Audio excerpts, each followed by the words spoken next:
El presidente de la República dé finalmente la orden de que cese el fuego.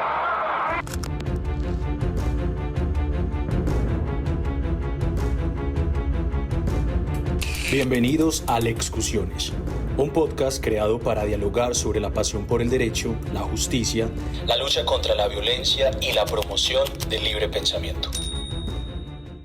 Muy buenos días, de nuevo acá en un nuevo capítulo de Lexcusiones. Hoy nos acompaña el profesor Leandro Díaz, quien es abogado de la Universidad de Buenos Aires, doctor de la Universidad de Fürth. Leandro, muchas gracias por aceptar la invitación. No, por favor, el placer es mío. Leandro, una de las discusiones más usuales en la teoría del delito es precisamente con respecto a la antijuridicidad, específicamente con las causales de justificación. Sí. Sin embargo, el concepto antijuridicidad siempre ha generado ciertas complejidades en su definición. Para vos, ¿cuál sería una definición idónea y funcional del concepto de antijuridicidad en el ámbito penal? Gracias por la pregunta, John Freddy. Creo que es importante distinguir entre antijuridicidad formal y antijuridicidad material. No es algo que yo esté inventando ahora, sino que es una distinción relativamente usual en la teoría del delito. Y creo que es importante hacer esta distinción porque permite explicar varios malos entendidos que se han producido en torno a la antijuridicidad. La antijuridicidad formal se refiere únicamente al carácter conforme a derecho o, valga la redundancia, antijurídico, contrario a derecho, de una determinada conducta, ¿no? Es una cuestión meramente formal en el sentido de que solamente importa si la conducta en cuestión viola o no viola el ordenamiento jurídico, viola o no viola una norma jurídica. Dentro de esta antijuridicidad formal y material podemos hacer también subdivisiones, ¿no? Podemos hablar de una antijuridicidad penal, eventualmente, cuando se vulnera alguna regla de derecho penal, una antijuridicidad administrativa, cuando se viola una regla de derecho administrativo, civil, etc., ¿no? Y acá se han producido malos entendidos porque se tiende a considerar a la antijuridicidad como una cuestión unitaria en todo el ordenamiento jurídico, es decir, que una conducta penalmente antijurídica necesariamente da lugar a una antijuridicidad general, ¿no? Una conducta que una vez que es penalmente contraria a derecho, eso involucra necesariamente una antijuridicidad administrativa o el fenómeno contrario, que una conducta conforme a derecho penal necesariamente debe ser considerada conforme a derecho administrativo, derecho civil, etc. Pero eso no necesariamente es así. Puede haber conductas que sean perfectamente conformes al derecho penal, pero que eventualmente estén prohibidas por el derecho administrativo. Eso puede pasar, por ejemplo, con el accionar de distintos funcionarios públicos, que quizá con su conducta no realizan ningún tipo penal, o lo realizan pero la conducta está justificada, pero eso no necesariamente implica que su conducta sea lícita. Quizás su conducta es contraria a alguna clase de reglamento administrativo sobre cómo deben conducirse las fuerzas, supongamos, policiales, etc.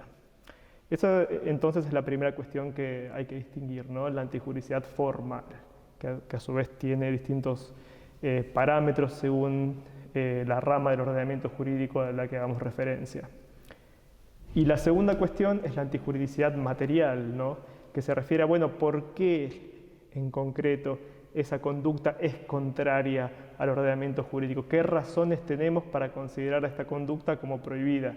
Y en el derecho penal especialmente, bueno, ¿qué razones tenemos para considerar a esta conducta, ¿no?, como una conducta ilícita penalmente, ¿no? Y aquí, bueno, para responder la cuestión de la antijuridicidad material aparecen todas las teorías que ya conocemos, ¿no? La teoría del bien jurídico, por ejemplo. Una conducta penalmente antijurídica sería una conducta violatoria a un determinado bien jurídico y que no esté justificada, por ejemplo. Esa es una de las posibles teorías, hay otras también. Pero creo que esta distinción tan básica entre antijuridicidad formal y antijuridicidad material muchas veces no es tenida en cuenta y eso genera problemas. Claro, nos queda supremamente claro tu distinción y claridad frente a lo que es la antijuridicidad. Quisiera centrarme en un punto que siempre ha sido problemático y conocido también, que tiene que ver con la legítima defensa, específicamente cuando hablamos de sus elementos compositivos, y uno de ellos es precisamente que no exista una provocación previa a la respuesta defensiva.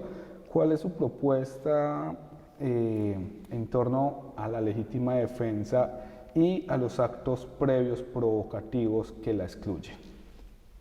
Bueno, esa es básicamente la cuestión central de mi tesis doctoral, ¿no? El problema de la provocación de la legítima defensa.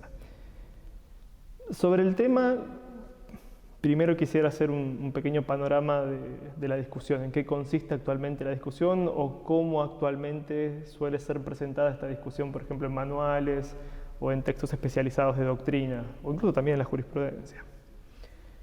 Lo que se suele decir es que la provocación de la legítima defensa, en principio, o al menos esta es la opinión usual, tiene que dar lugar o bien a la pérdida del derecho de legítima defensa del provocador, de quien provoca a alguien para que lo ataque a uno y de ese modo poder matar a la otra persona, matar al provocado o lesionar al provocado en legítima defensa, ¿no? Entonces, bueno, está esa idea que en algunos casos hay que excluir ese derecho de legítima defensa. El provocador no se podría defender lícitamente del ataque del provocado, o que al menos hay que restringir en gran medida el derecho de legítima defensa. Es decir, que el provocador solamente podría defenderse del provocado de una forma muy recatada. Tendría que, tratar de huir del lugar, tendría que defenderse de una forma estrictamente proporcional, o incluso debería tolerar algunas lesiones, algunos golpes o lo que sea, y recién en última instancia defenderse de una forma relativamente agresiva. Y si no cumpliese con esos requisitos que imponen las restricciones a la legítima defensa en casos de provocación, entonces el provocador actuaría antijurídicamente. Por ejemplo, respondería por homicidio, por lesiones o lo que sea que le haya causado al provocado. Esa es la idea estándar, ¿no?, que está dando vueltas en general en el pensamiento jurídico penal de las últimas décadas, tanto en habla española, alemán, es decir, en el derecho penal continental, como en el derecho penal anglosajón. Hay unas posturas minoritarias que dicen, no, el provocador nunca debe perder su derecho de legítima defensa y tampoco hay que restringírselo, porque toda la responsabilidad por el conflicto en definitiva es de quien responde a la provocación, pero esta es una postura minoritaria que, si bien es interesante, no ha logrado imponerse y que podemos dejar de lado aquí, ¿no? ¿Qué es lo que yo termino diciendo en este contexto? Nada demasiado novedoso, por así decirlo, ¿no? Esta discusión es sobre provocación, es una de las discusiones, o son algunas de las discusiones clásicas que se han producido en el derecho penal de los últimos siglos, me animaría a decir. Las posturas ya están más o menos claras, los intentos de fundamentación también, y lo que yo termino haciendo en mi tesis doctoral es tomar una idea que ya estaba presente en varios autores, desde Kinhoyes a Jacobs, etcétera, en la tradición continental, que es la idea de corresponsabilidad. Es decir, que tanto el provocador como el provocado son corresponsables, tienen parte de la responsabilidad por el conflicto que tienen que vivir, ¿no? Y que entonces las cargas que tienen que cumplir para poder salir indemnes de ese conflicto, también tienen que estar repartidas. No se le puede conceder a una de las partes todas las posibilidades defensivas y a la otra nada y viceversa. La pregunta que surge cuando uno adopta una postura de esta clase, que dice, hay que repartir cargas, no hay que pensar a la legítima defensa como una cuestión de todo o nada, sino que hay que tratar de, dividir las posibilidades de defensa entre las dos partes y llegar a una especie de equilibrio, es, primero, ¿cómo hacemos eso?, ¿no?, en términos prácticos, ¿cómo implementamos eso? Y segundo, ¿cómo lo fundamentamos teóricamente? La legítima defensa siempre fue pensada en términos históricos como una cuestión efectivamente de todo o nada, un agresor contra una víctima, punto. Entonces yo lo que propongo, también en conexión con algunos avances recientes en filosofía analítica anglosajona, es, en cuanto a la fundamentación, en cuanto a la segunda cuestión que yo mencionaba, entender a la legítima defensa como una cuestión vinculada a los derechos subjetivos de las partes. Y si uno se centra en los derechos subjetivos de las partes, bueno, tiene sentido que una de las partes tenga un derecho pleno de legítima defensa, que es la víctima inocente, y la otra parte, bueno, no tenga ningún derecho, no pueda resistirse eventualmente. El agresor no puede resistirse a la defensa del agredido. Pero los casos de provocación a la legítima defensa son diferentes, justamente por esta cuestión de la corresponsabilidad. Ya no tenemos víctima inocente, agresor culpable.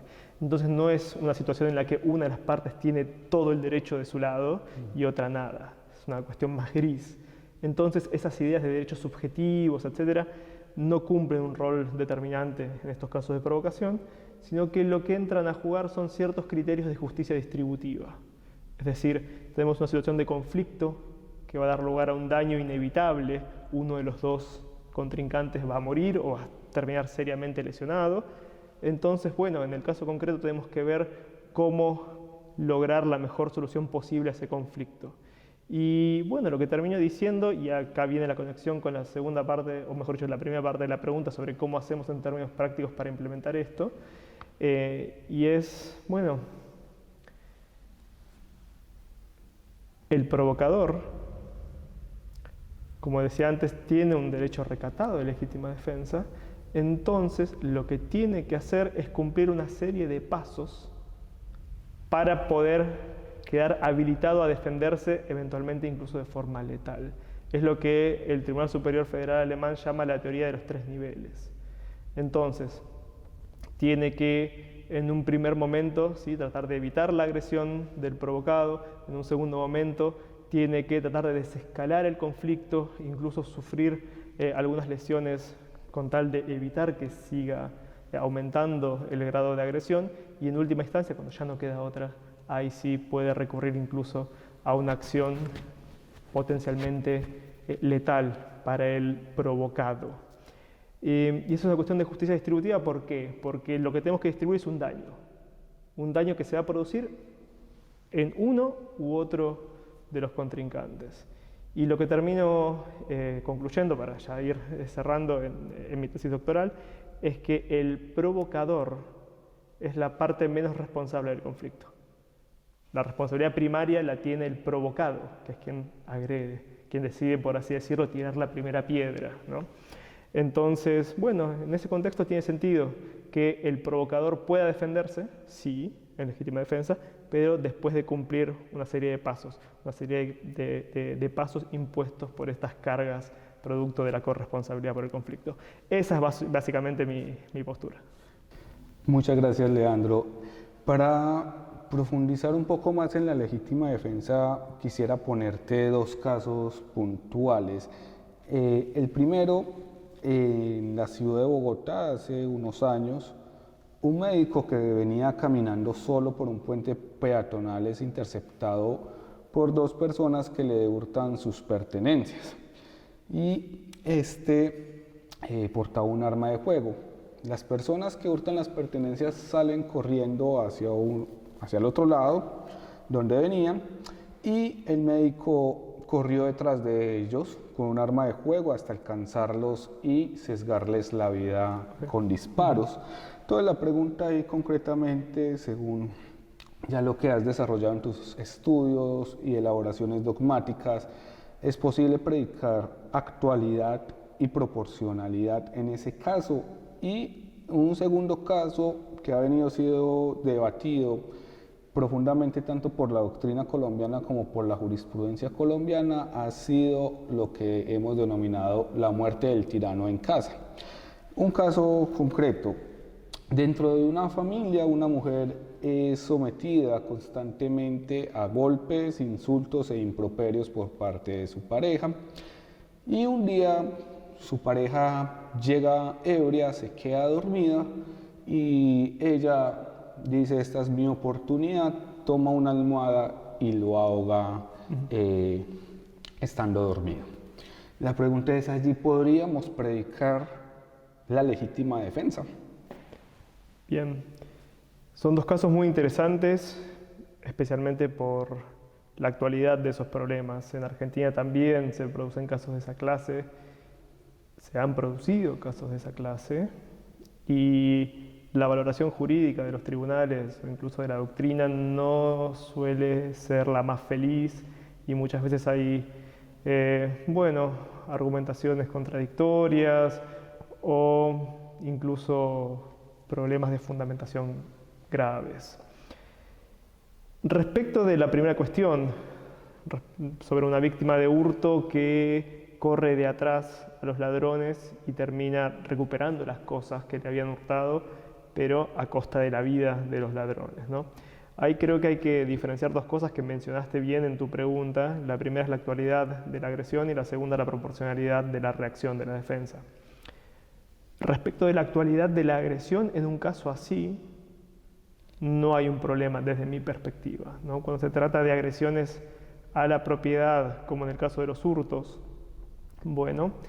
si bien el hecho puede llegar a estar consumado ya con la sustracción misma de la cosa, desde el momento de la consumación del hecho hasta que se asegura el botín, está toda la etapa de agotamiento material del delito.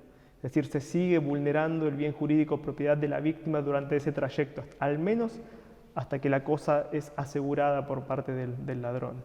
Entonces, la víctima ahí todavía puede correr de atrás y defenderse en legítima defensa para defender la cosa sustraída, ¿no? Entonces, yo no vería un problema de actualidad en un caso así, pero sí un problema de proporcionalidad, como vos mencionaste.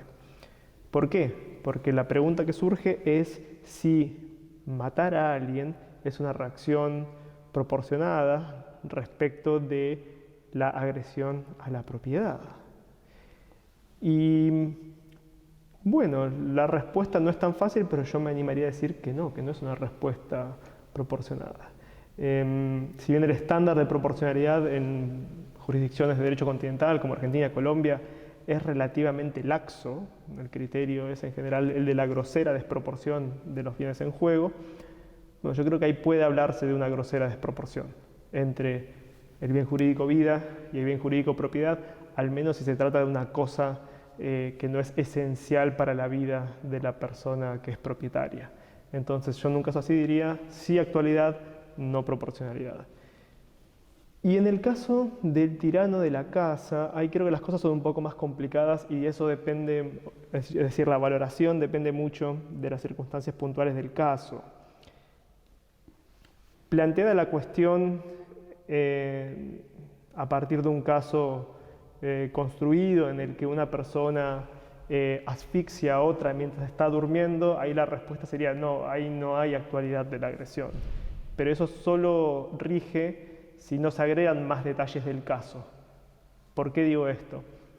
Porque especialmente en situaciones de violencia sistemática contra una persona vulnerable, puede ser que si bien la supuesta víctima, ¿no?, el tirano de la casa, está durmiendo en ese momento, quizá también se está todavía cometiendo alguna clase de delito y esa persona misma sigue cometiendo alguna clase de delito.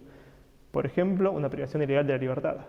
Supongamos que está durmiendo el tirano de la casa, pero que cerró con llave y no deja escapar a la víctima. Cualquiera diría que una persona que está encerrada, por ejemplo, en un calabozo, puede matar a quien la tiene encerrada en el calabozo para escaparse. Y lo mismo podría regir en un caso así, ¿no? Si la persona está siendo sometida a violencia sistemática, no la dejan escapar, no la dejan denunciar lo que está sufriendo, etc.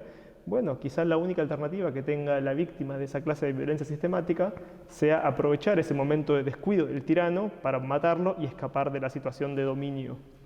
Entonces, mi respuesta sería esa. Planteado el caso simplemente como alguien está durmiendo y lo asfixio, claramente no hay actualidad de la agresión. Pero en estos casos suele haber algo más, no solamente una agresión directa, sino algo más. Y por otro lado, incluso si no hubiese actualidad de la agresión, no nos olvidemos que la legítima defensa es solamente una de las causas de justificación posibles. También está el estado de necesidad justificante defensivo, eventualmente, e incluso si no se cumpliese el estándar del estado de necesidad justificante defensivo, todavía podría ser exculpada la víctima, no por la situación de presión motivacional extrema que pudo haber llegado a vivir. Entonces, solo para cerrar, lo que diría es, ok, analizamos mucho los casos de tirando de la casa desde la perspectiva de la legítima defensa, pero no nos olvidemos del estado de necesidad. Y finalmente, Leandro, a partir de tu experiencia acá en Alemania, cuéntenos qué tal ha sido la evolución de las ciencias penales en Alemania y qué nos puede aportar en Latinoamérica y viceversa para el estudio de las cuestiones penales. Bueno, creo que el derecho penal alemán actualmente se encuentra en una situación muy distinta a la percibida por mucha gente en Latinoamérica. Nosotros creemos, o al menos yo creía eso, ¿no?, cuando vine a estudiar a Alemania, que todavía estábamos en la época de las grandes discusiones conceptuales y normativas, las discusiones sobre la parte general, sobre legítima defensa, concepto de acción, antijuridicidad, etc. Bueno, esa época terminó. El interés principal en el derecho penal alemán hoy en día está en otro lado, en el derecho procesal penal, en la parte especial, en los problemas aplicados del derecho penal, referidos, por ejemplo, a la utilización de nuevas tecnologías como la inteligencia artificial, los autos autónomos, etcétera, etcétera. Entonces,